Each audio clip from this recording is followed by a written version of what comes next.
I would just like to probably rephrase or share with you a motto, an established motto of how Turkey's state described its own entity, which gives a reference to our problem or our being bugged with the security as we have been told. It goes on like this: the inseparable integrity of the Turkish state with its territory and its people. If you mark the sequence, the ordering, the hierarchy of importance comes up from state, then a land owned by the state, and people owned by the state. So apparently, like many other interests, security interests have been formed in that order. The reason why this bunch behind the project of various friends and colleagues from around the Balkans and us here in HCA is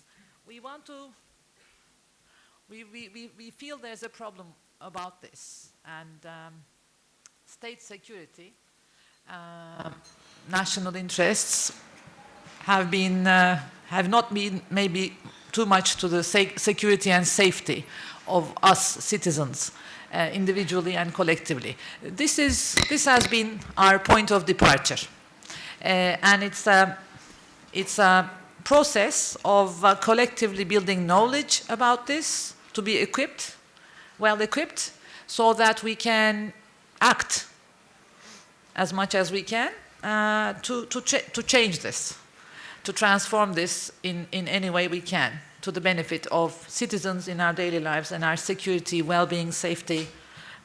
This is our point of departure and our vision. So it's going to be 15 minutes, maximum 20 each. And we will start with Vesna Bojicic-Dzelilovic. I think I'm improving on that, from London School of Economics. Vesna.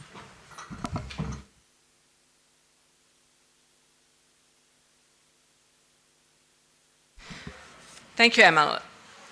I'm Senior Research Fellow at the Civil Society and Human Security Research Unit at the London School of Economics and Political Science. This unit hosts a program which we like to call a sister program to this one on security in transition, directed by Professor Mary Kaldor, and my colleague, Dr. Javor Rangelov, is helping coordinate that program specifically on legal side of the research agenda, issues of transitional justice. So our role in the project is an advisory one to help develop a research agenda that will provide evidence for the partners' advocacy work. This partnership brings together several civil society organizations and 2 research institutions with wide-ranging expertise in social science, with an ambition that this collaboration will help research, build some research capacity in the partners which don't have that much strength in doing a kind of research. They would like to support their work, but at the same time would be a framework to bridge the gap between civil society, academia, and policy-making world in an attempt to improve policy making as such. So on the research side, the aim is to set a program of research at the country and regional level which combine will produce a rich body of evidence for the advocacy work of the individual partners and the partnership's joint advocacy agenda. I hope I'm speaking slow enough for the interpreters.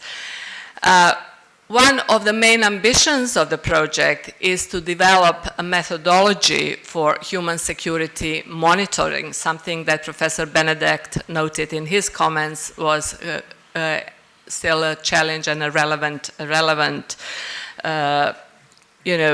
task to engage it. and hopefully arrive to a set of indicators that the partners can use, these networks can use to systematically monitor security developments in this region.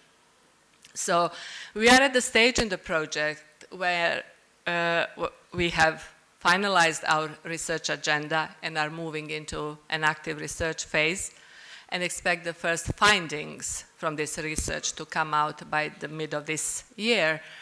And eventually the idea is that this finding is summarized in country reports and a regional report. So what I would like to talk about in the remaining time is a little bit about the rationale for this partnership, because we've been talking about region up until now, all this morning, without really, asking, is there a merit in calling this a region? Then I want to say something about project methodology, discuss a little bit our research agenda, and look into the prospects for civic activity and mobilization around this agenda. The region we have created for this program is obviously an artificial one, not only in that it does not satisfy the first order conditions for being a region, but also that we have gone against the current political convention by including Bulgaria within Western Balkans. And if you probably most of you know that Western Balkans is a term that came into life towards the end of the 1990s, primarily as a way to define a set of countries at a particular stage of EU accession process. And at that time, Western Balkans was Bosnia-Herzegovina, Croatia, Serbia, Montenegro, Kosovo, and Albania, or in a formula type of definition, former Yugoslavia minus Slovenia plus Albania, as it is sometimes referred to in the literature and the policy discussions. Croatia has since joined the EU and is no longer in many debate part of the Western Balkans. And I prefer to keep to the original meaning of the concept when I talk about the Western Balkans, simply because it resonates with my own intellectual agenda. So when I talk about Western Balkans, I mean Western Balkans proper, and when I want to talk about Bulgaria, I make a specific reference to Bulgaria. So having said all this, at a first glance, there is a clear tripartite differentiation among the countries covered by the partnership along a number of dimensions. The two most striking ones, insofar as they make for the variation in the structural context, are the Western Balkans group proper, if you like, of countries, includes two countries with a recent history of armed conflict with prominent ethnic element, which has profound, distinct, and direct political, administrative, democratic, economic, and social consequences, not only for those two countries, but beyond their borders. The other line of differentiation concerns former relations with the European Union, with Bulgaria being a member, Turkey a candidate country, and a group of Western Balkan countries at various stages of EU accession. Again, this being a prominent factor that shapes local economic, socioeconomic and political dynamics.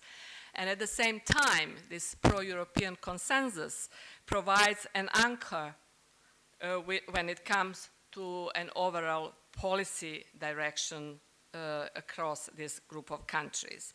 And I suppose another thread that ties these countries together is a more recent Turkish resurgence in this region as a political, economic actor, which comes with all sorts of challenges. On the other hand, some of the common features shared by these countries concern the patterns of economic and political change and intense migration with a range of attendant consequences that come together to shape the lives of some groups in this region in the ways that are oppressive, discriminating, and insecure. Politically, all these countries aspire towards a liberal democratic state model, but in reality, each one, in one way or another, is yet to overcome distinct illiberal elements. And the outcomes manifest itself in a democratic deficit experienced by their citizens, since in most cases, what can be observed is what has been called a form of differentiated citizenship, if not in law, then in practice. We all know that these societies have a long way to go before they become rule-governed in a way that provides a form of protection and security enjoyed by those living in stable democracies. Beyond the facade of formal equality and rights, there exists a form of hierarchy of citizenship whereby some groups, some communities are more equal than the others, as the researchers by our colleague in the Citizenship Project in Edinburgh have shown. The prevalence of social exclusion in these societies, the reference to which has been made several times this morning, which stands apart from the Western European standards, is often preclusive to enjoying political rights formally granted to the citizens of the Western Balkans, Bulgaria, and Turkey. And the problem is not just the scale of social exclusion, but also its distinctive nature, as it manifests itself in the region, which is shaped by the confluence of factors of socioeconomic, democratic, and institutional origins, overlaid by the legacy of armed violence. So there are still concerns when it comes to the government's democratic engagement with human rights, minority issues, reconciliation, media, transparency, and accountability, to name some of the key concerns. Economically, we can say that all of these countries are really in the throes of the modernization process on a neoliberal model, as Ahmed mentioned this morning, pursued under the pressure of globalizing markets, competition, and universal standards of economic governance, which comes with manifold challenges imposed on the state, society, and social cohesion. And the countries of this region have not been able to deal effectively with poverty, and if anything, the poverty has been increasing. The third common feature that I find relevant is the one of migration, which has been not only prominent, but also comes with certain features that produce a particular kind of challenges, both for the receiving countries as well as for the countries of origin. By this, I mean primarily massive internal migration, including ethnic migration due to open or latent conflicts, which produces a different kind of pressures on local society, different kind of pressures on social policy in terms of education, social housing, and so on, and certainly on overall on social cohesion. The other aspects of these types of migration really concern the changes in interethnic balance and intercommunal relations, or aspects that have to do with rural-urban migration, which is also quite prominent in the region, with pressures on the cities to absorb the migrants in terms of infrastructure, job creation, And then all sorts of other problems that come with this massive influx into the urban areas, such as illegal building, informal settlements, environmental damages as well, and so forth. And also problems that are created in the rural areas, in the rural communities, which are losing often their most able parts of population to these migratory flows. So the links and the rationale for creating this civil society network become more obvious once the lens zooms in on an individual level, that of ordinary people and their daily experiences, which reveals that in each of these countries, intercommunal relations, social exclusion, and governance are sources of threats to peaceful coexistence and social justice. And these objectives are the core of the mission of all our civil society partners in this network. So as social scientists, we are aware of a vast body of literature on these topics on this region.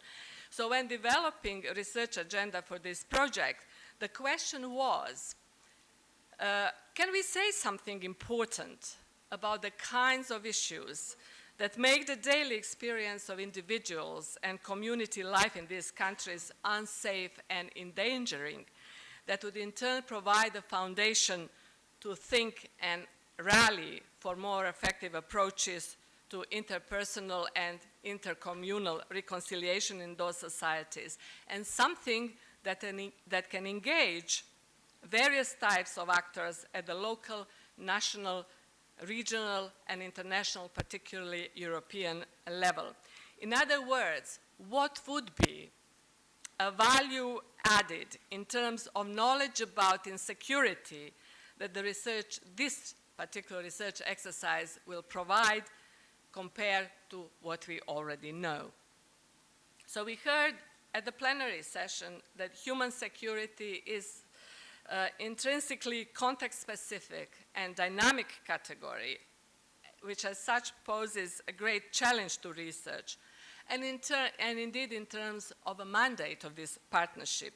So how do we come up with a research agenda that reflects this context-specific quality of human security and at the same time speaks to the common concerns that justify the establishment of this network?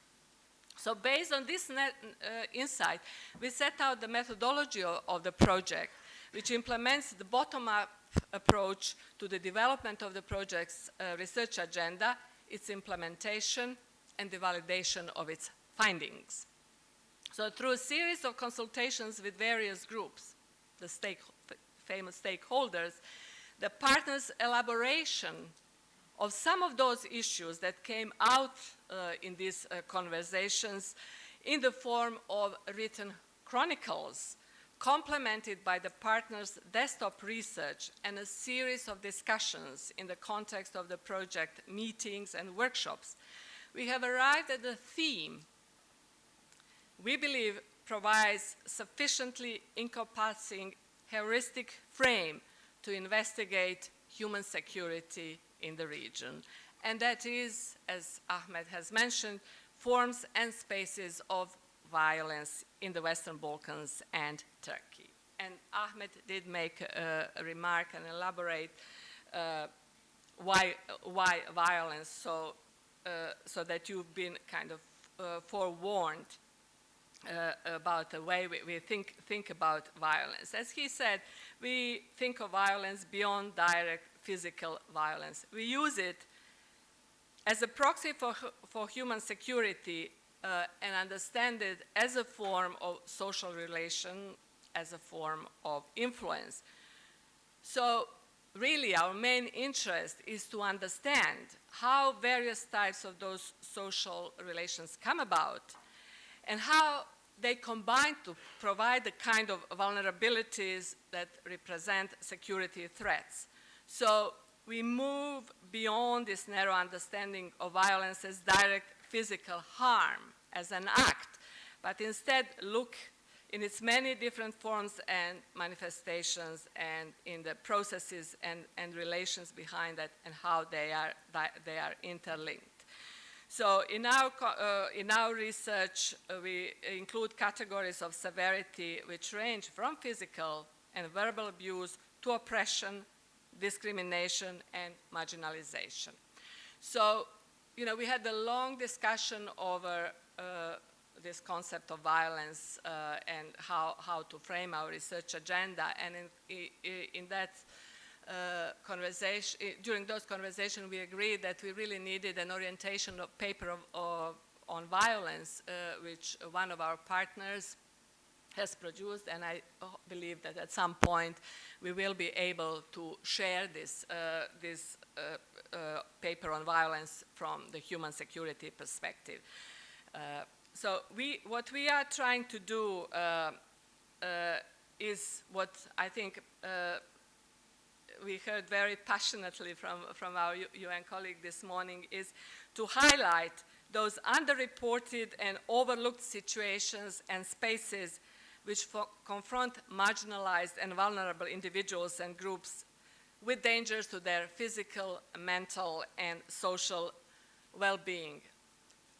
We look, if you like, for a surprise element in all this, the experiences of vulnerability and distress to human life in those spaces and situations which ought to be safe, places like schools, places like homes, places like work, but actually, in fact, they turn not to be. So so our research ultimately is organized in 3 clusters that represent different manifestations and locations of violence which have been identified as socially significant in the partner countries. So just to reiterate, these are the issues that have come out from our partners' consultation, their own research, their own debates that we have been able to frame in this research agenda. So, I have very little time? Yeah. Let's 1-2 minutes. Well, what I was going to say this, but obviously I won't have time, was really to run through each of these 3 topics as they are shaping up in our research. Of course, with the note that they are all interrelated. But I suppose, you know, we have our lead researchers on these topics sitting in this room. So, you know, if there are questions, specific questions, you know, there are people who can really engage in that conversation. But maybe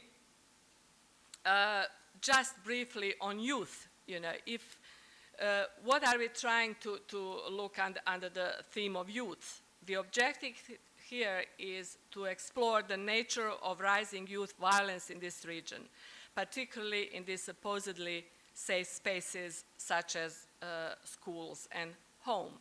And if you look at the region, I mean, this phenomena of youth bulge, i.e. a large youth population, is quite prominent, although with certain variations. But across the region, we have youth which tends to be disproportionately represented in terms of unemployment, long-term unemployment, poverty, which leads to all sorts of negative economic and social consequences. So in the Balkans, actually, one of the social consequences of liberal transition has been the erosion in educational system, which has come up with the erosion in the quality of the system, educational standard, hand in hand with deterioration in school administration system, and combined with general poverty, the legacy of war in the region, etc., has led to the rising problem of youth violence. So we're looking at all types of violence, structural, symbolic, direct violence, and how they come together to help us explain what we call the culture of violence. that has become adopted by the young in the region as some kind of normal way of living one's life. So we try to, so that notion of cultural violence is very prominent in our research. So, and I will skip my notes on workplace violence and violence from community disruption, just to say that,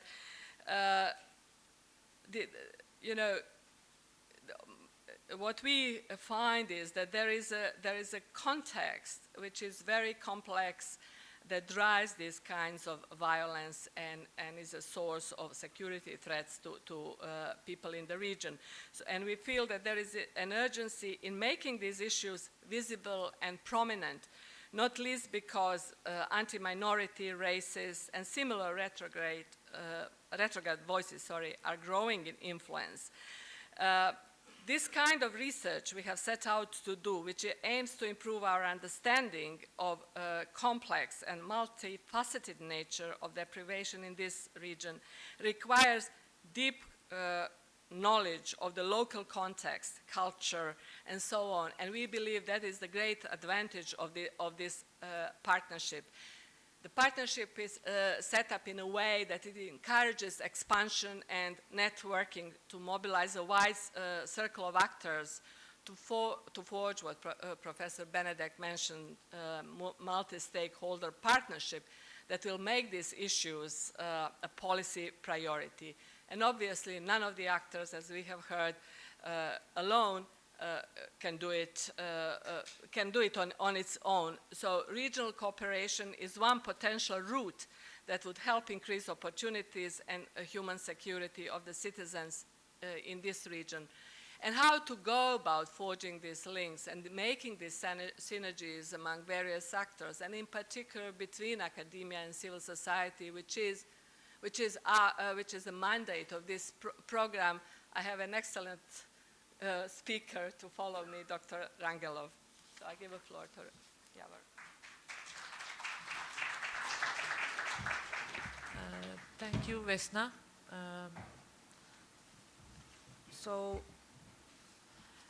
Now, Alpaslan Özerdem on the question of peace in Turkey. Good afternoon, ladies and gentlemen. Let me just set myself up here. Being an academic, there are many handicaps we face as a population group, and one of them is not being able to give a presentation without a PowerPoint.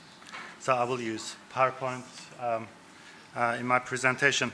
I'm Özerdem from Coventry University. I'm the director of Center for Peace and Reconciliation Studies. As Mithat mentioned this morning, over the last 4 years, Coventry University, the Center for Peace and Reconciliation Studies, has been organizing a human security conference series. And the last one in October 2013, we partnered with the International Humanitarian Studies Association, and we had a good participation with that. And I think the interesting thing that I would like to mention to start with, 3-4 years ago, when we started this whole conference series, we contacted a number of universities here in Turkey to say, look, we want to organize a conference on human security. Do you want to partner? Do you want to be part of this? And to be honest, the response wasn't very encouraging to start with, because human security concept was rather new. It was rather unknown. It was rather in a sort of like human security. That was the response we received from many academics at the time. But the good thing is that the concept, its profile in Turkey has been rising, and I'm hoping that our conference played a role in this, and I'm particularly welcoming this particular conference. It's better now? Perfect, okay. Although I'm very tall, it's kind of paradoxical that I cannot sort of get close to the microphone. Perhaps I should do that. Okay, right, let me start then. What I have as a task in my presentation to look at peace in Turkey and look at this from the question of human security. Now, you would appreciate my challenge here. In the same sentence, I'm using human security, peace, and Turkey. And I'm supposed to do this over the next 15, 20 minutes, and that's an incredibly difficult challenge. And because of that, I have a number of caveats. One is that, there are like health warnings. That would be quite a bit generalizations and oversimplification, I'm afraid. And probably I may be a little bit selective in terms of what to focus, in terms of in given time that I have. And I'm hoping that to raise some questions so that perhaps we can discuss in due course. Okay, with that in mind, let me start with my positionality in terms of human security and peace. This is going to be very short, but I really need to do that. And in fact, the presentations we had this morning look at those issues in regard to human security, where human security paradigm stands, or where we think that it stands. And I think it would be fair to say that, as mentioned this morning, starting from the human rights paradigm to development and humanitarianism, not humanitarian aid, humanitarianism, those three areas are particularly prominent. And just to make matter a little bit more complicated, I would like to add conflict resolution in that.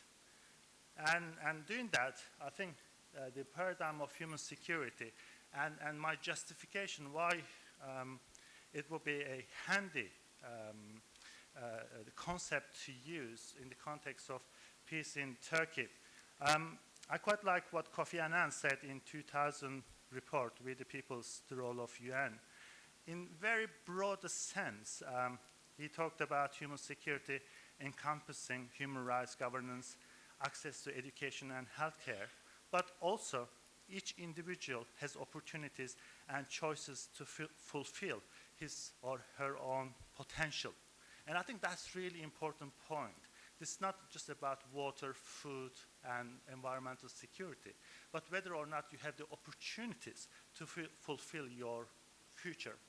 And I think within that, he also sort of says that reducing poverty, achieving economic growth, and preventing conflict are all part of the human security concept.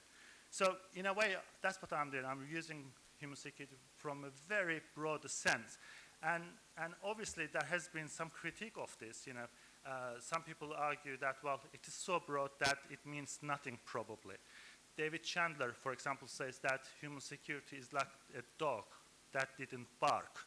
And so whether it's really barked or not, I suppose people like Oliver Richmond would say that, well, actually, at the policy level, for example, the banning of anti-personnel landmines is an achievement of the human security agenda.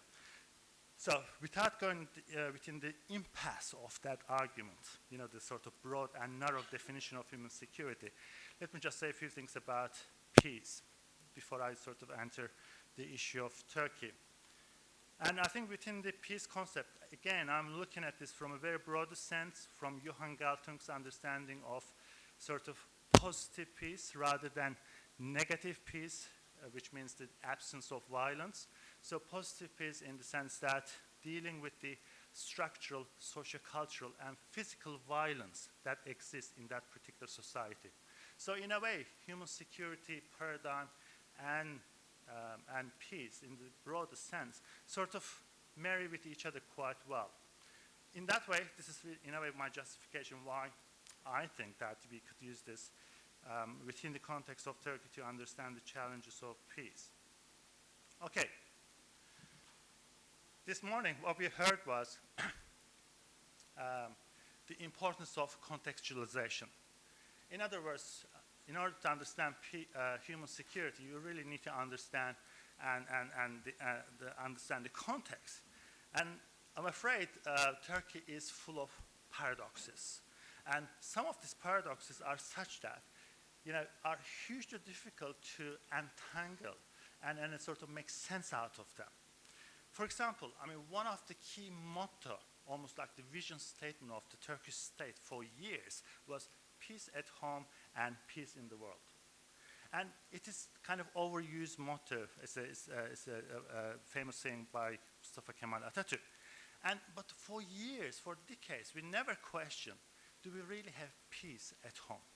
We just assumed that not being attacked externally meant peace at home.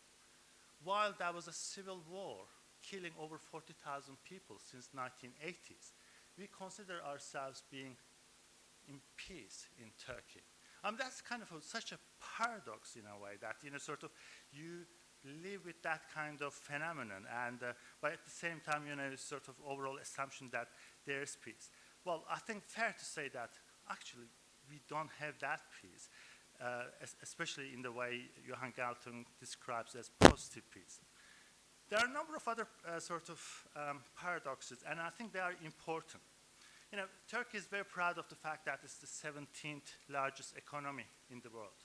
But when you look at the HDI, Human Development Indicators, it is the 92nd place out of 187 countries. And when you look at the list, some of the poorer countries seem to be doing much better than Turkey. So in a way, Turkey has certain wealth and power, but at the same time, this is not reflected in the social, cultural, and political context. There are huge gaps. And I think one of the problems with this is the wide gap between the rich and the poor. And I think that is hugely important when you sort of look at the top 20% bracket in comparison to bottom 20% income brackets. I have some figures, and they are so stunning.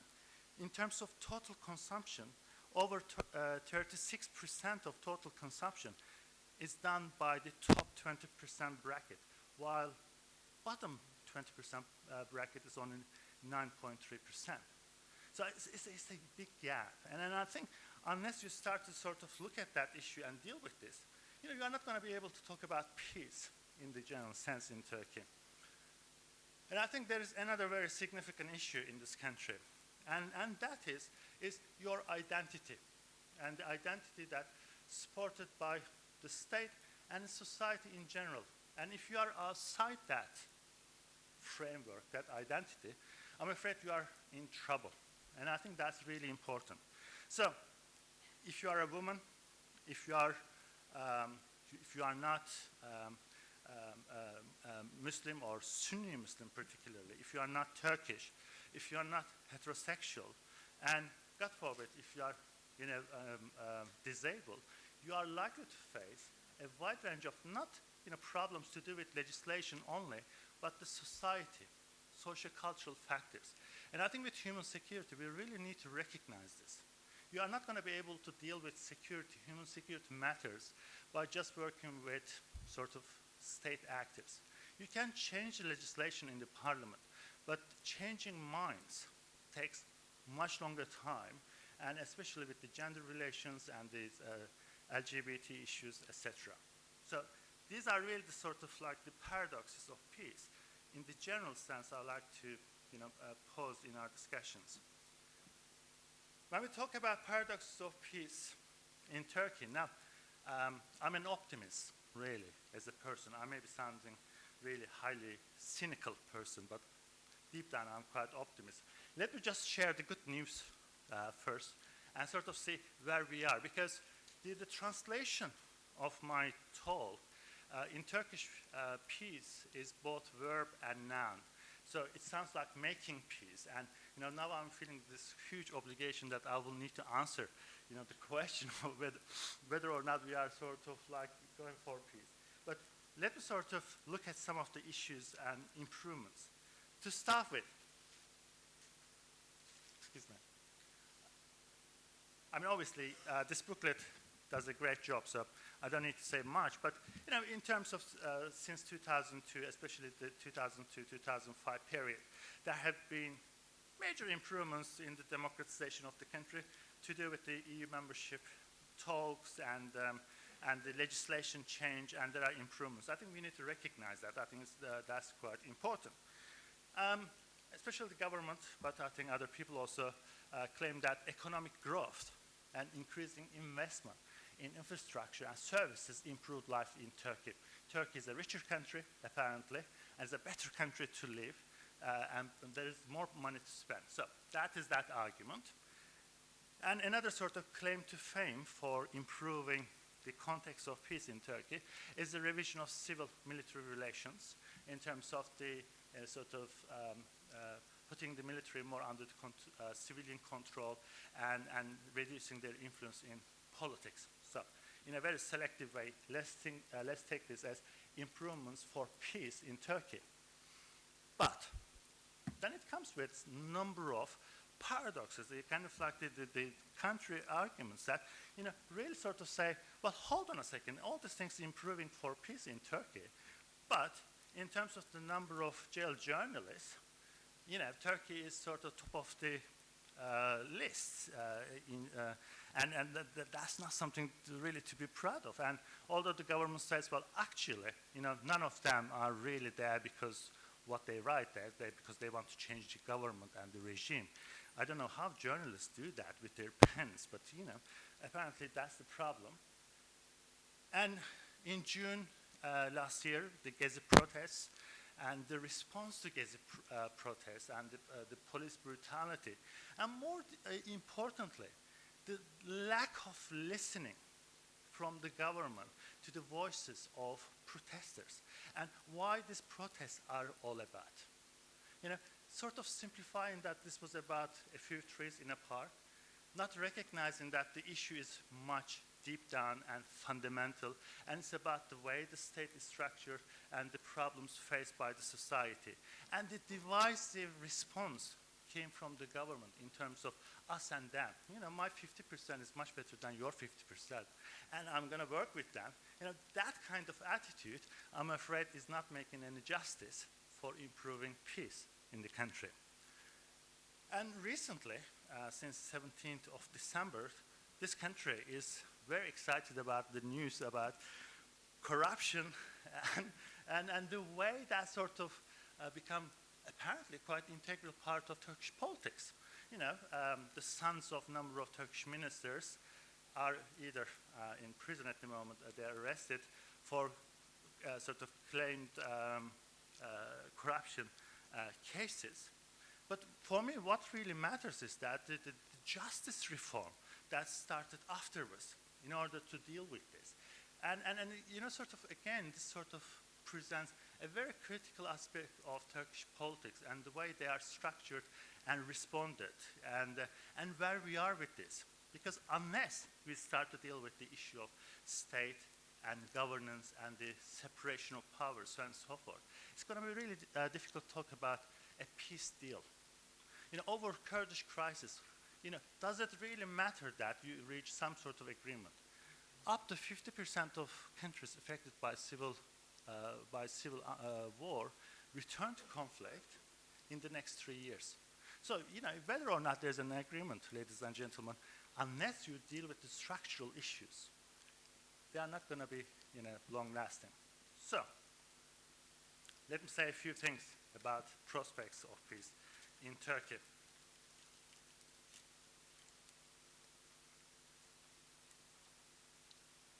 Okay.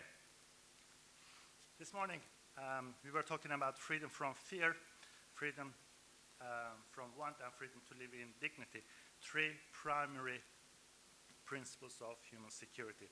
And where we are with this in Turkey right now. I mean, this is really simplified vision or the understanding perhaps, but I will just share them with you. And perhaps, the question raised this morning in terms of how to operationalize human security. I want to exemplify with some of the possible programs to do with the Kurdish conflict. I think this country really needs a new social contract. And the parliament has been working on this for a long time now in the name of a new constitution, something that is going not far, unfortunately. And within that, the issues of freedom from fear and freedom to live in dignity are particularly important. And whether or not that new constitution, I mean, first, whether that will be a new constitution or not, we don't know. But if there is one, or whatever they will come up with, how are they going to deal with the issue of identity?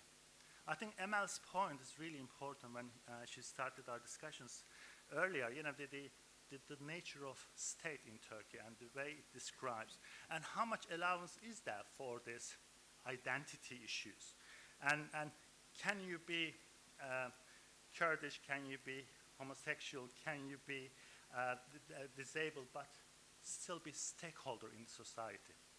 Can your voice still be heard in that particular context? Are you protected by the state? Because equality doesn't mean equal treatment. Certain groups really need to be protected. So in that way, you know, how that new social contract between the state and civil society will shape up is, I think, hugely important. And within that, for example, you know, freedom from want. I say here is the key issue is revisiting the distribution of wealth, resources, and opportunities. Now, in the Kurdish crisis, you know, if you want to look at this specifically, I think some form of decentralization, something that Turkey has been discussing for a long time, really has to come to shape. You know, you cannot really run this huge country from its capital and expect that, you know, the needs of population, education, health, welfare, and other things can be responded and addressed effectively. So in that, I suppose some sort of decentralization will be quite important. But at the same time, I think with the revisiting that redistribution, I would say, and I quite like the way this particular research initiative focuses on youth, will be really important. In this country, there's a huge issue in terms of the youth involvement in conflict, in violence, but not much on youth's involvement in peace and peace building, right? And I think that's a really hugely important dimension to give the youth that kind of opportunity in that new context. Now, let me exemplify a few operationalization possibilities. Now, disarmament, demobilization, and reintegration of ex-combatants is a kind of one of the key issues in any conflict-affected environments. And if there is some sort of agreement between the government and the PKK, at some point there will be this discussion in terms of how to deal with around 25,000-30,000 PKK members, how to reintegrate them into society. Now, if you have a state-centered security understanding, you are going to look at this issue from a disarmament perspective. It's going to be all about how many weapons you will be able to collect. But if you have a human security perspective, this will be about how you are going to reintegrate ex-combatants and also including village guards in Turkey effectively in the society. And that really sort of separates, in a way, that state-centered and human-centered security. And the way such programs are planned and implemented really reflect that particular reality and the position that the primary actors would have. And I do hope that when it comes to reintegration of PKK members, there will be strong discussion on the human security element and the human security of receiving communities and human security of ex-combatants. That will be hugely important for the sustainability of peace. The second example is the transitional justice. It's again hugely important in conflict-affected environments. And for example, it's become really fashionable to talk about truth and reconciliation commissions. Right? This started with South Africa. Around 15 countries have implemented TRCs in their post-conflict environments. And that I think is quite interesting. Earlier in the morning, it was mentioned this in terms of talking about processes rather than programs. Because we tend to have a tendency to deal with such challenges as programs. So suddenly reconciliation becomes a program, something that you do over 2-3 years. You publish the report, and then you say, well done to us. We reconciled South Africa. We reconciled Sierra Leone. Well, actually, you haven't. You published the report and probably didn't go that far. So in a way, when it comes to some sort of truth and reconciliation process in Turkey, I do hope that it's going to be a process and participatory process involving all key stakeholders. If you go for more formulaic kind of solution, let's build some sort of commission, I'm afraid that's not going to go far. And Turkey has already had this experience with Wise People Commission, and that has been very controversial in this country. And there were like 7 groups of people. They went to different regions of Turkey, collected people's aspirations for peace and their experiences of conflict. And you know what? Since then, and the commission completed this work back in last summer, we still haven't seen the report or the reports from these commissions. So a typical example of state-centric security. You know, perhaps you do the job, but then you don't really have that accountability to share your findings with the general population. And finally, dealing with the past and its impact in reconciliation. Ladies and gentlemen, I think you would agree with me that, you know, it's going to be so difficult in any conflict-affected environments to sort of talk about sustainable peace, but then sort of claim that people can forget in order to reconcile. I think forgiveness is quite an important issue there, but also truth is really important, to know what has happened in that place, right?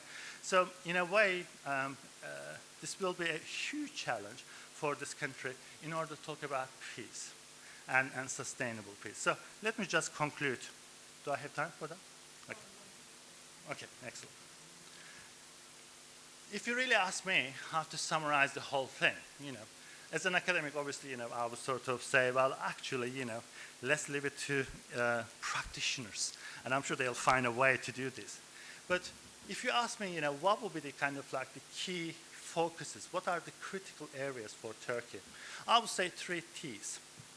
That's not what I like, tea, but there are 3 T's. Truth, transparency, and trust. Now, this country really needs to have the truth about its past over the last 100 years particularly, and really needs to sort of have a grown-up conversation, a frank conversation about its past. I think it has been a tradition for far too long. We experience pogroms, we experience displacements, we experience, you know, really horrific community events, but we always opted for forgetting them, or, you know, pushing people to forget. That sort of amnesia, society going for the amnesia. We have to move from this. This country really needs to have the truth about its past and its present. I think it's fundamental, you know, in order to sort of establish peace in Turkey. The second one, transparency, in terms of state-civil society relationships. And I think what's happening right now with the corruption cases is just mind-boggling in terms of what's happening in Turkey, in the way, you know, some religious sects are interacting with the government, and there's a big economic dimension with this. So why we don't know this, and how they are able to run the system. And I think there, the huge issue is the transparency and accountability. I think the EU reforms, you know, sort of work to some extent, but now, in real sense, they need to be implemented. And for me, you know, unless you have that kind of transparency, you are not gonna be able to deal with the Kurdish crisis and Kurdish conflict and its ramifications. You are not gonna be able to do the reconstruction and reconciliation. That's hugely important. And final point, this country is in crisis. It's a crisis of trust. And, you know, it's been for a long time, this country has had some really deep fault lines. You know, it was the Kurds versus Turks, and that was the fault line of Alevi, Sunni Muslims. That was the sort of like the fault line of the secularist Islamists, so on and so forth. And recent times is the political Islam versus civil Islam, it seems, another new political fault line. And you know, with those fault lines, both vertically and horizontally, Turkey is facing this trust crisis. And I think as civil society organizations particularly, I feel that there's a huge job to do, because the key powers of judiciary and the lawmaking and executive, they don't trust each other. Different ethnic groups don't trust each other. They sort of like the East that doesn't trust the West, so on and so forth. There are lots of issues of trust in this country. And largely because over the last 10, 15 years particularly, but probably, throughout the multi-party politics in this country, one of the way of acting as agents of politics, it was all about separation, division, and sort of, it wasn't about conciliatory politics. It was all about differences. And that sort of created this huge challenge, problem with trust. I don't live in Turkey, so, you will say, what do you know about this? But, even for an observer from outside, I can see there are really huge issues of trust in this country. So, whether or not peace is coming or making in Turkey, right? I think it's safe to say that the issues of truth, transparency, and trust will be hugely important to sustain that peace if it's ever succeeded. Lovely. Thank you very much.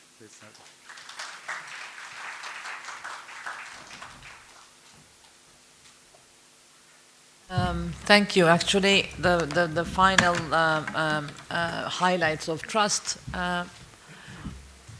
When you can't trust in the kindness of strangers, how can you become a society? Which is much connected to our concept of security, human security, I think. Becoming a society probably should parallel becoming a state. To become a society is really, I think, a challenge. So, Yavor Rangelov on academia, activism, and possibilities of collective work. Thank you. Thanks very much, Emel. And I also want to start by thanking the Turkish Citizens Assembly and the network now for inviting me to participate in the conference. It's always a challenge to be the last person that keeps people away from lunch at the end of what I think has been a very rich morning. I was invited to speak about the links and the sort of the opportunities for collaboration and interaction between academia and activism. And I think, of course, the project itself is very much premised on the idea of evidence-based advocacy and activist work, and Vesna elaborated that. So that's one model within a range of models. But I think I want to sort of open up the field a little bit and talk more broadly and offer a few reflections. And when I started preparing for this, I decided that I will read some first-hand accounts of academics and of activists who sort of reflect on their experiences of interacting with each other. And what one finds there, I think particularly in fields such as human security and human rights, is that people are very much driven by a sense of purpose. There is a sense of passion that sort of underpins these collaborations. But also what one finds is a series of complaints. So it's very interesting, those of you who are academics will be able to identify with that, but academics often complain that they're sort of left between two sets of criticisms, one coming from their own colleagues. Many academics don't think that activist-driven academic work is serious. They think that social scientists in particular should be objective, that we should be detached from our subject of study, rather than pushing a particular activist or political agenda. So they're seen as too serious, as not serious by their colleagues, while many of the activists with whom they collaborate accuse them of being too serious, of being too rigorous and too theoretical, and often too abstract, and not sort of focusing on the goals and on the objectives. So activists, on the other hand, often will appeal to academics for more solidarity.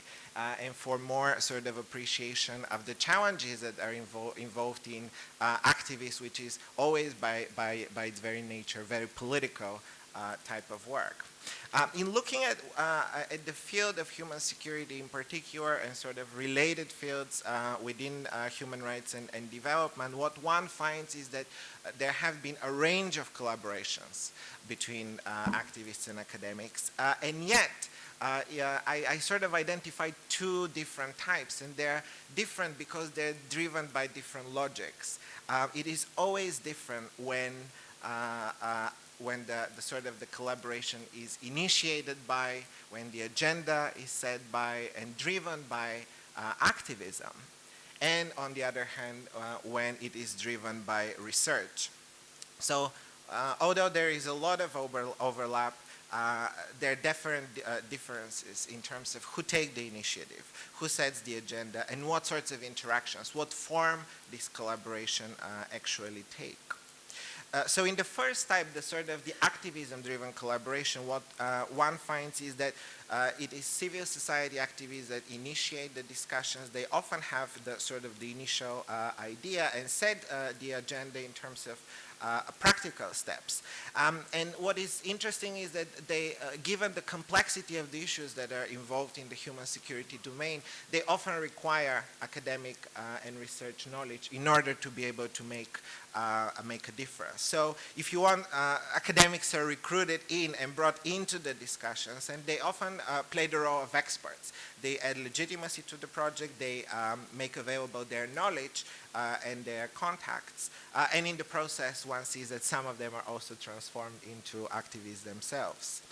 And these sort of collaborations can be part of sort of permanent, formalized networks, as well as ad hoc coalitions, and sometimes even social movements, civil society movements that sort of come together around a particular cause and then later dissipate.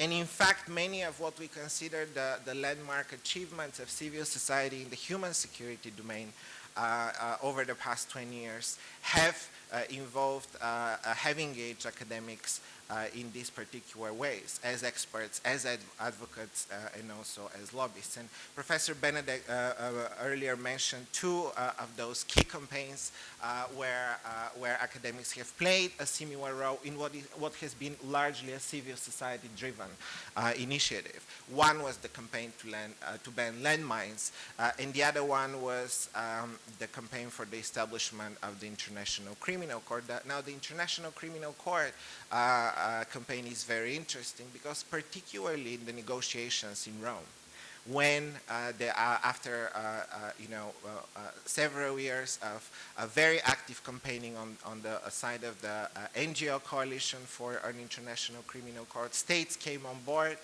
and there was this moment where, if you want, a new global social contract could be negotiated around sort of minimal protection and prohibition of certain types of most serious international crimes. What became very clear was that academics were sort of the mediators, because a lot of what civil society wanted to get out of the negotiations and what they wanted to see in the statute of the International Criminal Court required very detailed, very tedious discussion and elaboration by scholars with both legal and non-legal backgrounds. And they did sort of provide that service, if you want, to the coalition for the International Criminal Court. Now, there are also permanent networks or more formal networks that have been established by civil society and have also reached out explicitly to incorporate academic institutions. And an example, again mentioned earlier, is the Civil Society Network for Human Security, run by Cordate and the Global Partnership for Prevention of Armed Conflict. But now I want to move very quickly to the second type, and this is the sort of the type that I have been more involved in, and it is when it is research that drives the interaction with civil society. I work for a program that Vesna mentioned, Security in Transition, an interdisciplinary investigation into the security gap at LSE. Very briefly, what we mean by security gap is something very similar to the sort of the semantics of this conference in human security. Essentially, what we mean by it is the gap between, on the one hand, our security capabilities at national and international levels, which are largely based on military force, and on the other hand, the security needs of individuals that arise in their sort of daily experiences of insecurity. Now, how does one engage civil society in a research project like this? I mean, the program is funded by the European Research Council. It deploys a number of methodological approaches, and yet I think that what is sort of distinctive about our work and the work of the unit in general is the emphasis on sort of civil society engagement and dialogue as a social science methodology.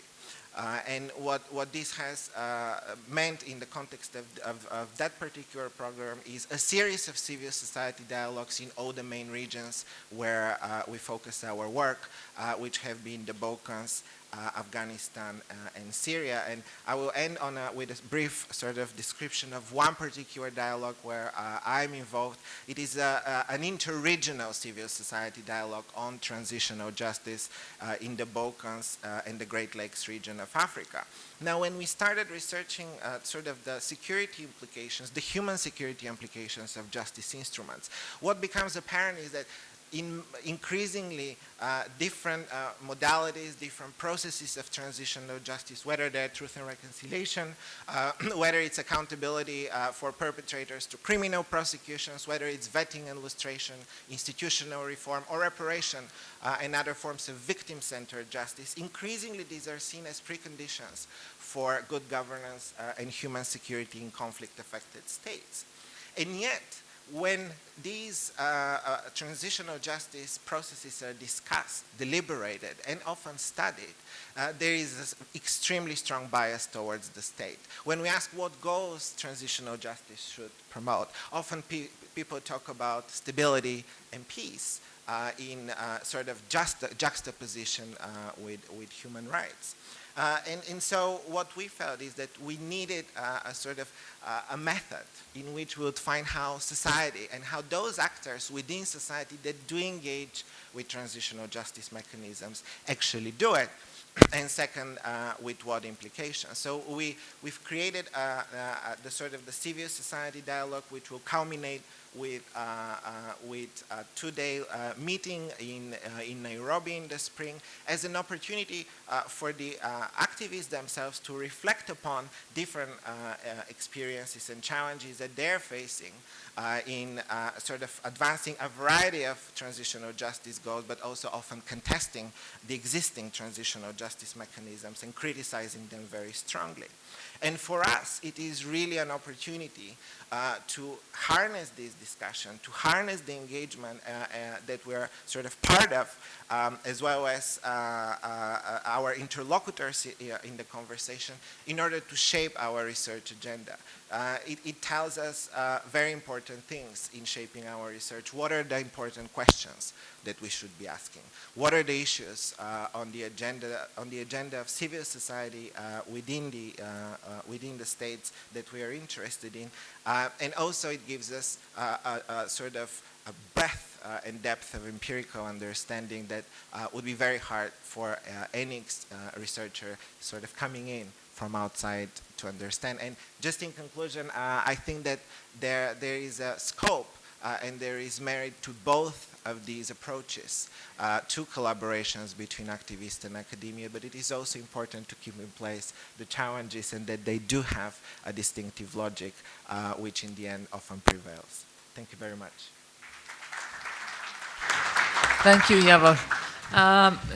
So this ends this session, but upon this final intervention, we might add that one of the challenges and actually the aims of the project is also remarrying knowledge with society. So the so-called advocacy, or what I would call political work for transformation, rests not only on normative grounds, not on normative measurements, which are isolated from real life, but on evidence-based, knowledge-based with the fuel of knowledge. So while the logics or the, let's say, of both processes have been structured, or they're structurally a little bit different, this is one of, I think, because we did not have enough challenges to attack an issue as to tackle the issue of human security, we thought we should do it in a collective knowledge building and at the same time advocacy work. So we'll see. Life is an adventure, and we learn actually from adventures. So I very much thank all the speakers, and especially Vesna under the interrogation light. Yes. I'm sorry. Are there any questions? Because we have quite some time for lunch. Yes, Yiğit Aksakoğlu, and then quite many.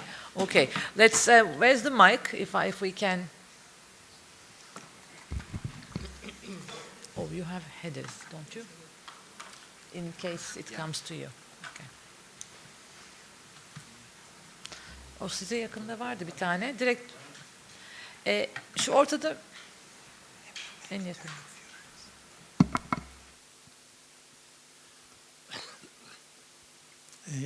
Ben Alpaslan Hoca'ya sormak istiyorum. Kürt sorununa değindi.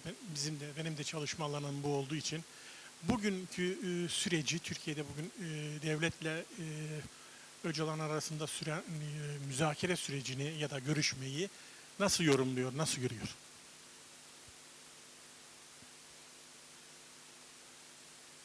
Üç taneyi toparlayalım, beraber mi yapalım? Evet, öyle yapalım. Yani bir nahiyede dolaşırsanız mikrofonu elden ele geçebilir.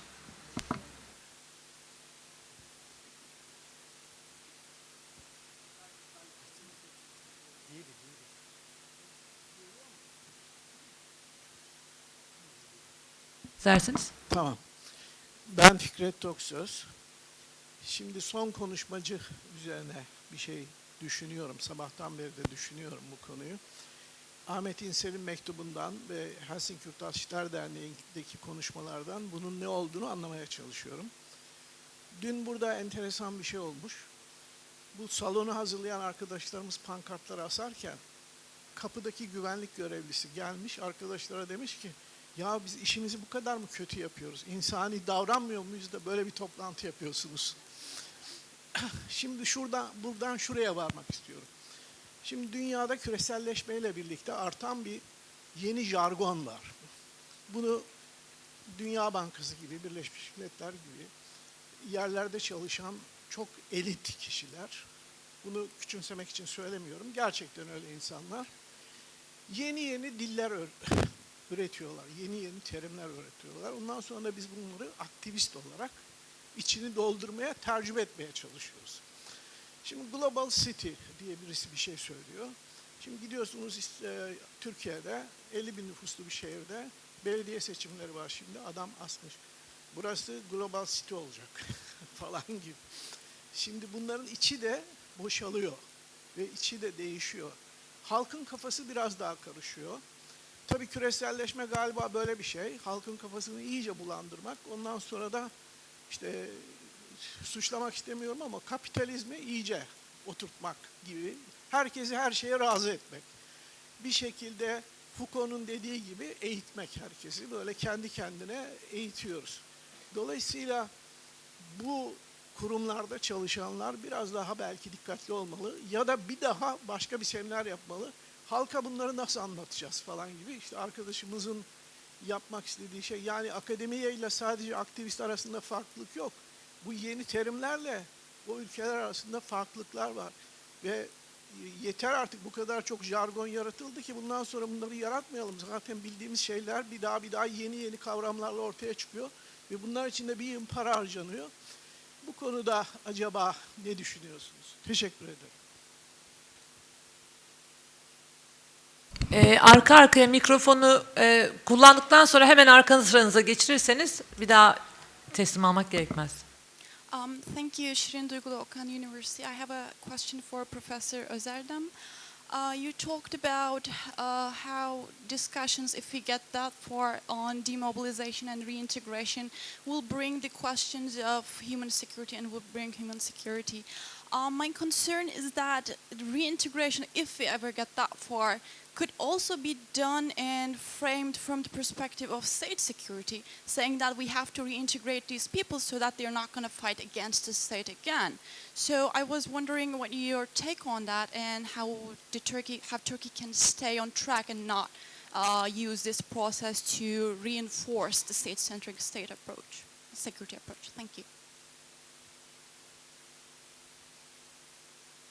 Vedat Toprak, Anadolu Üniversitesi'nden. Sorum Alpaslan Hoca'ya. Hocam, Kürt meselesinden bahsettiniz. Şimdi Kürt meselesi sadece Türkiye özelinde bir sorun değil. Aynı zamanda Irak'ta, İran'da ve Suriye'de de Kürtler var. Yani uygulanmasını, iç politikada uygulanmasını arzu ettiğimiz insani güvenlik dış politikada da uygulanabilir mi? Yani içerideki Ermeni vatandaşlarla barışmak için dışarıdaki Ermenistan'la da barışmak gerekmez mi? Ya da Suriye'deki Kürtlerle, İran'daki Kürtlerle barışmadan Türkiye'deki Kürtlerle barışmak ne kadar mümkün? Teşekkür ederim. Mesut Karaköse Başbakanlık. Sayın Alpaslan Hocam'ın yurtta sos cihanda sulhu sorgulaması ile ilgili bir iki şey söylemek istiyorum. Bu var olan bir durumun tespiti değil, Cumhuriyet için, yeni Cumhuriyet için bir hedef, bir ideal ortaya koymaktı bana göre.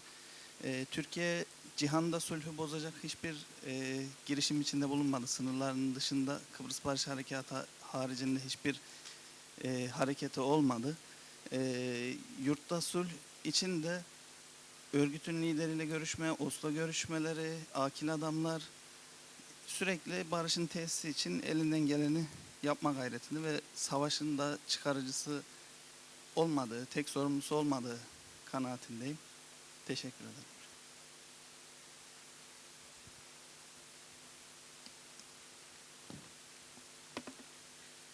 I will actually have two brief comments on Professor Özerdem's presentation.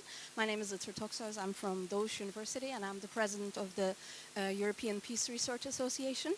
I actually recently completed a research on history of violence and non-violence in Turkey, and surprisingly, your focus on peace at home, peace in the world was one of the arguments that I used.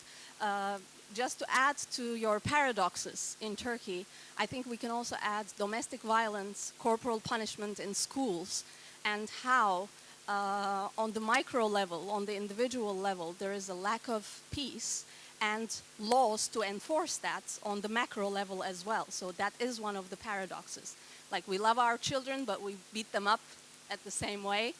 And the second is that after this research, I currently took up a research on the impact of conspiracy theories to the peace and human security and democratization. And in one of the researches that I have come across, there was a meta-research on conspiracy theories in France, and the greatest finding was the lack of trust. Those who believed in conspiracy theories believe so because of the lack of trust to state institutions and to others in the society. So I think that would add to your 3 T's, and I can give you the specific report on the France issue as well. Thank you. One point we will need to end them up. I have 3 in line waiting, and to those who have already asked questions, who will not be pleased with the content on the responses, and for those waiting to be asked, I would like to remind all of you, since this human security issue is apparently also from the questions a very context specific, or can be handled and tackled in context. I very much encourage everyone to continue this in the smaller group sessions that we will divide into in the afternoon. So this is an encouragement, not a finishing of the questions after the 3. Yiğit, with you first. Ben de Alpaslan Hoca'ya soracağım. Çok soru oldu arka arkaya ama biz de bu DDR, işte disarmament falan mevzularını barış süreciyle yeni öğreniyoruz. Siz gerilladan bahsettiniz ama biz çok barışçı bir devlet olduğumuz için 700 bin tane de askerimiz var.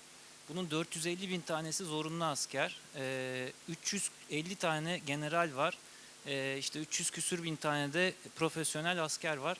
Bunları ne yapacağız? Bunlar da DDR'a dahil mi?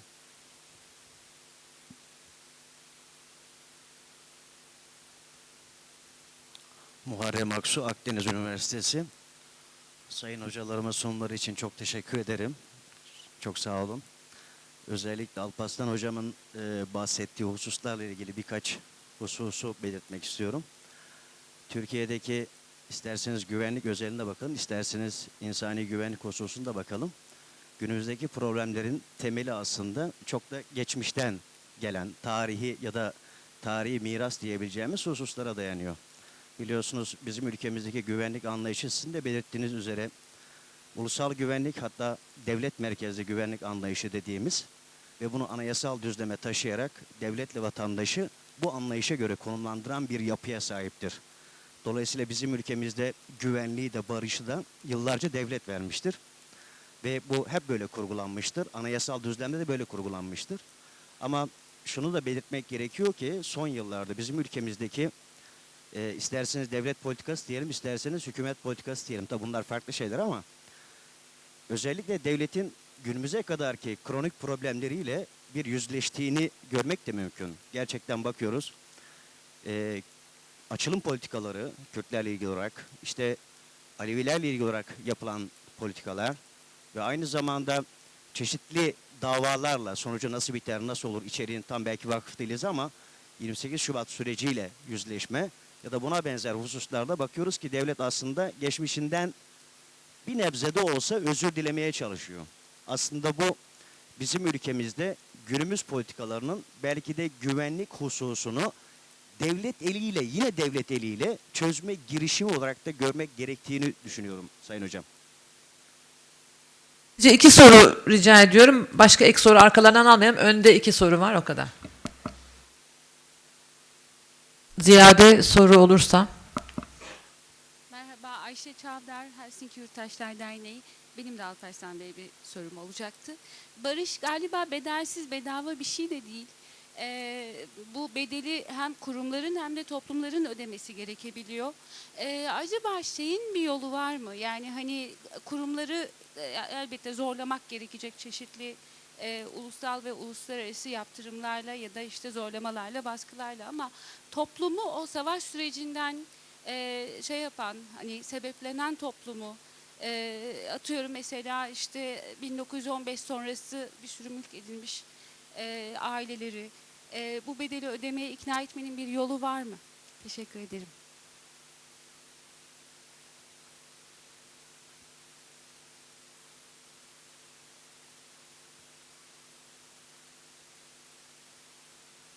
Thank you very much. Wolfgang Benedek, University of Graz, Austria. I have 2 questions regarding the research design. It's generally more easy to agree on analyzing and deconstructing problems of social coherence than to agree on how to construct social justice. And that's why I'm asking myself, to what extent is the project also aiming at developing such criteria, indicators or whatever for how social justice should look like. In that context, it might be useful to use also as indicators what we have in the Millennium Development Goals and the discussion which is happening at the present on the post-Millennium Development Goals. And the second question, is there an agreement in the project on whether there is the primary, or that the primary responsibility for security is with the state? That is something the UN is reconfirming from time to time, but which is by far not clear in other circles. Thank you. I think we should do a round. But there was another response from the floor. Mehnaz Mustasafi. Oh yeah, there you are. Yeah, you wanted. Bir mikrofon da şuraya verebilir miyiz? Son bir şey. I thought it was a response to one of the questions. That's why I waited. I'm sorry. Well, I think representing the UN it would be only befitting that I respond to the question with regards to why human security as a concept. I think it's really important to understand the background of how human security became coined in the UN system. To a large extent, as I tried to explain very briefly, it was to do with the peacekeeping operations, which was really taking much of the bulk of the work of the UN after the end of the Cold War. And for the people that were working in those peacekeeping and other humanitarian crises, the one thing that became very evident was the insecurities of the people. And therefore, the sort of deliberations and discussions with the vulnerable groups led to this, as I mentioned, the three freedoms being as extremely important, again, coming from the voices of the people. So actually, human security was very much a kind of from the ground up. It was very much developed based on the practitioners from the UN system on the ground and what they were witnessing. Now, at the same time, Human Development Report of 1994, and why did they come with this term of human security? I think for a lot of practitioners, human security is very important on its three freedoms as being vital to human security and by extension to state and regional and national and all the rest of the securities that we aim to. So when you ask for security for whom, even at the state level, it has always been security of the individual to a large extent. So I think that why now the term human security?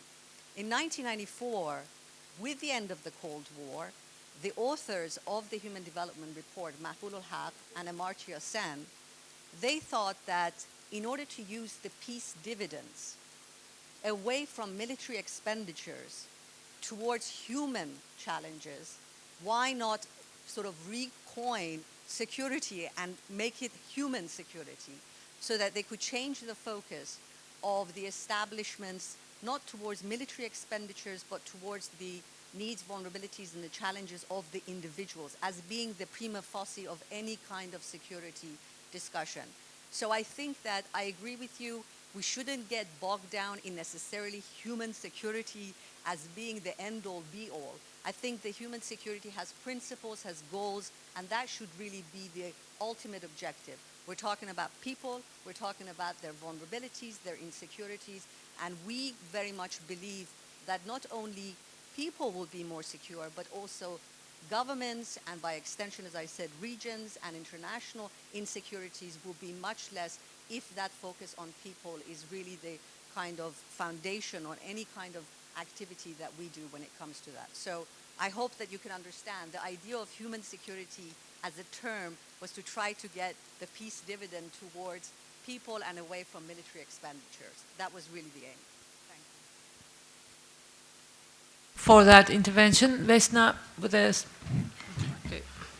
Just a brief comment to your questions. I think the initial idea of coming up with a relevant set of indicators was quickly recognized as overambitious. So we set our eyes primarily at this stage at kind of an agenda that will give us the relevant insights and lead us to further rounds of research to help us develop appropriate kinds of indicators. So that's where we are at this stage. We're not claiming that we have at the moment any firm ideas, preferences, which kind of indicators we are looking at. That's something that we hope will come out or that our research will drive us towards. On the second question on if I understood you correctly, you asked whether there was an agreement where the primary responsibility for human security should lie within the partnership.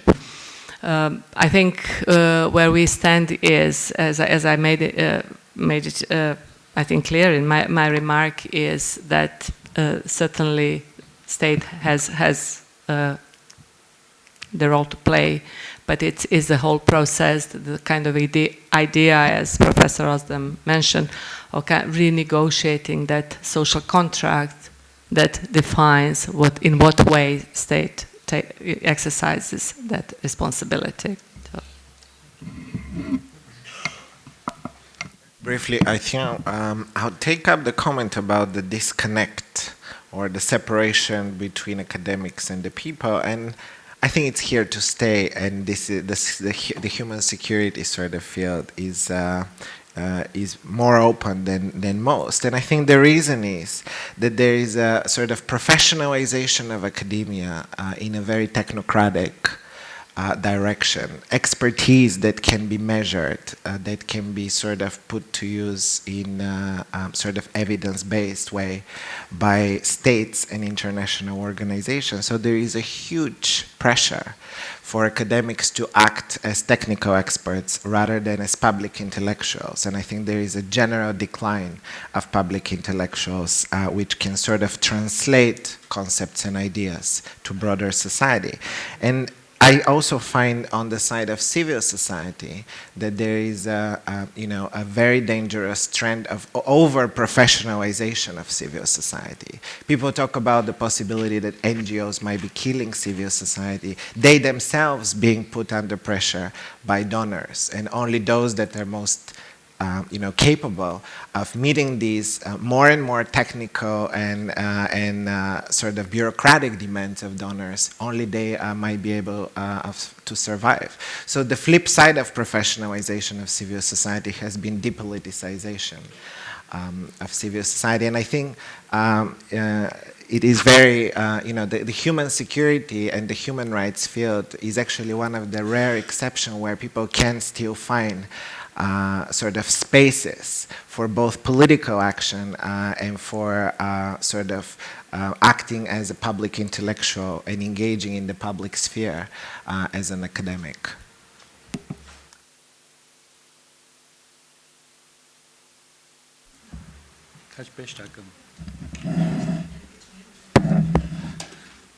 Okay, apparently I have another 5 minutes.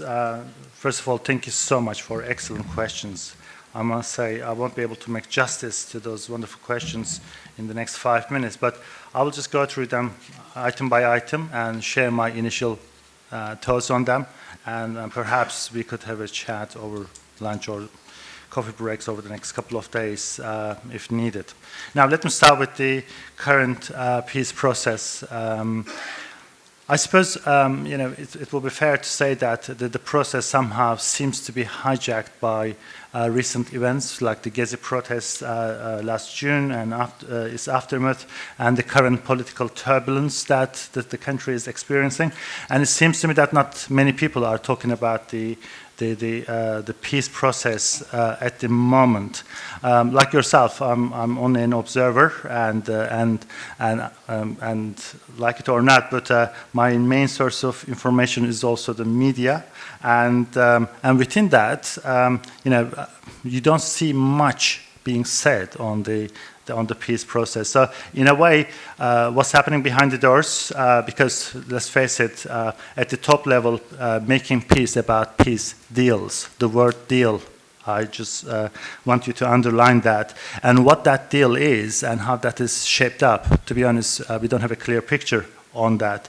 But let me just share two observations with peace processes, especially with other places, like from Northern Ireland to Basque and other places. Peace processes are lengthy undertakings, and the key issue is that you should be able to continue cycling your bicycle. And that's the only way keep up with it, and as soon as you stop cycling, then you will fall down.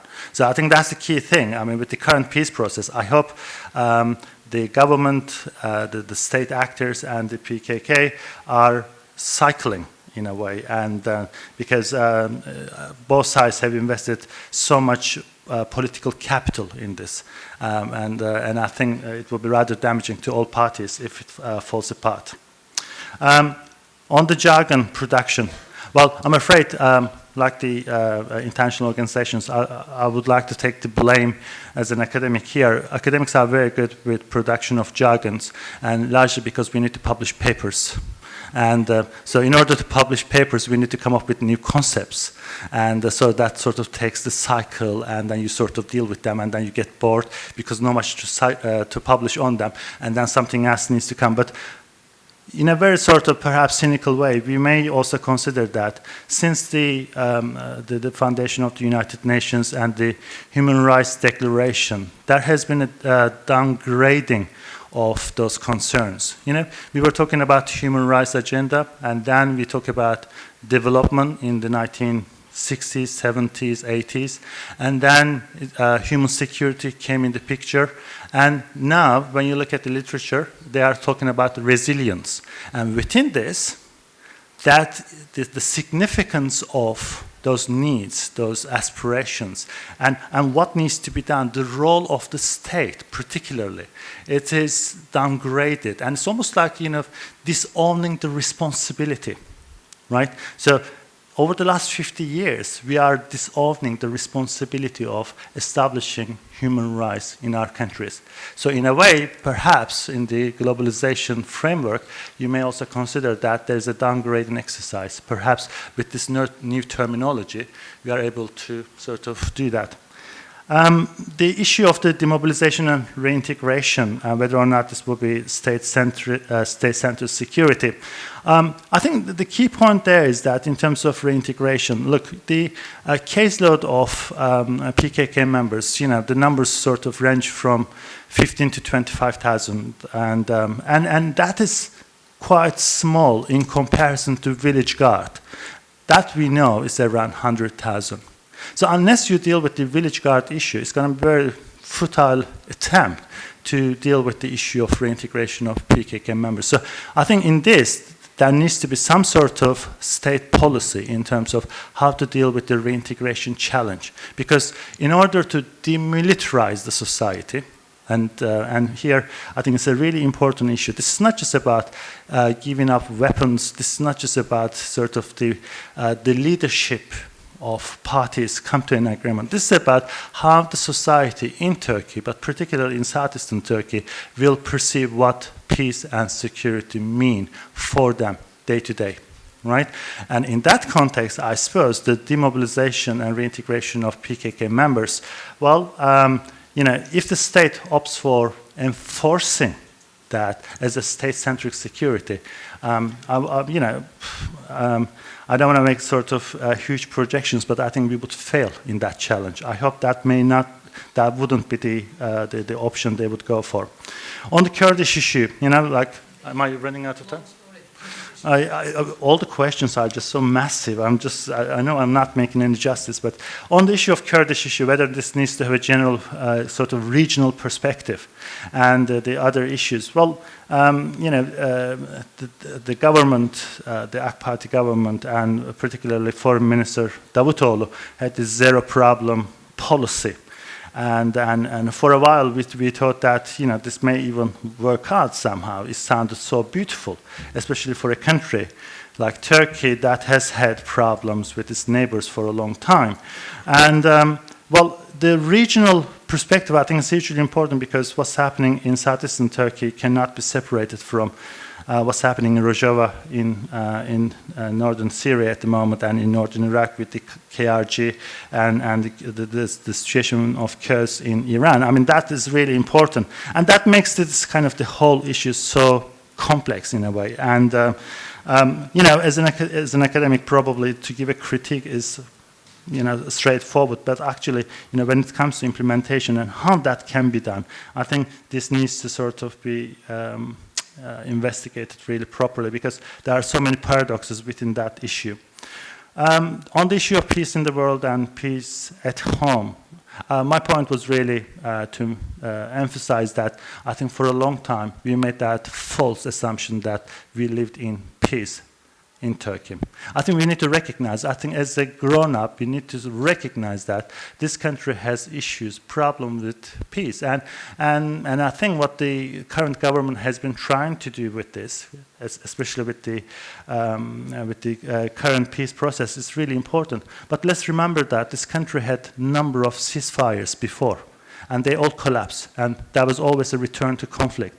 So what the society, I think, in Turkey is now expecting is that, there would be seriousness with this issue, because what you don't want is a kind of the peace process becomes sort of a issue of, you make it and you destroy it, and you make it, you destroy it, and then you lose the seriousness of the issue. Now, we are in it, we should get out of it with a peace agreement, but that needs to be people, human security center peace. I think I'm coming to the end of it. Thank you very much for your comment on the trust and conspiracy. And I think, I don't know, those who follow Turkish politics would know quite well. In this country, there's a big follower of conspiracy theories. And especially when I go to different Turkish universities to give conferences, the students always ask the question, but, Professor, Turkey is such an important country. It's in the middle of everything, and the other people, other countries cannot do anything without Turkey. And I keep saying that that's the map you are looking at. If you turn around the map and look at it from a different perspective, actually, Turkey is not really in the center of the world. We really need to sort of revisit our importance in world politics. I think we are giving far too importance for ourselves in many ways. And I think that may be also kind of a relaxation point for people a little bit. And demilitarization of the army, that was a question. In other places, when there is a DDR process, that's often looked at guerrillas and the formal security apparatuses, the structures together. And I think this may be kind of an opportunity for Turkey to visit its security agenda and see, whether that may be kind of an opportunity with that. But I think the point that I would like to emphasize, as I said earlier, that DDR has to be to do with demilitarization of society, because you really don't need weapons to kill each other, because cultural violence also kills people, structural violence also kills people, right? We need to demilitarize society, and I think that's the challenge. Should I shut up, or should I? Save the rest for the group sessions. Okay, all right. I think I spoke too much. I'll shut up here. I apologize. And thank you very much. From the people who questions myself. Now, to have a snowballing effect of losing time, we started up a little, like 15 minutes late, and we had a very, very rich discussion and presentations during this session. So now I'm not going to tell where the lunch is, so that I can make my orientation before I lose this group. Following sessions, please note that on the board where each session is. The first group is going to be meeting in this hall with a simultaneous interpretation. The second group is going to be meeting at the 4th floor in room 405. That's going to be happening in English mainly, with consecutive translation support. The third group is going to meet in the Galata Hall right across this room, in the other hall across, with simultaneous interpretation. So please decide accordingly, and wait all of this fuel for discussions in context of specific actions, concrete things that have happened on the ground, to share it there. Thank you very much. The final word is lunch is at 4th floor, and our friends are going to guide you through to the elevators, or if you'd like to take the stairs there, the 4th floor. Thank you. Thank you so much.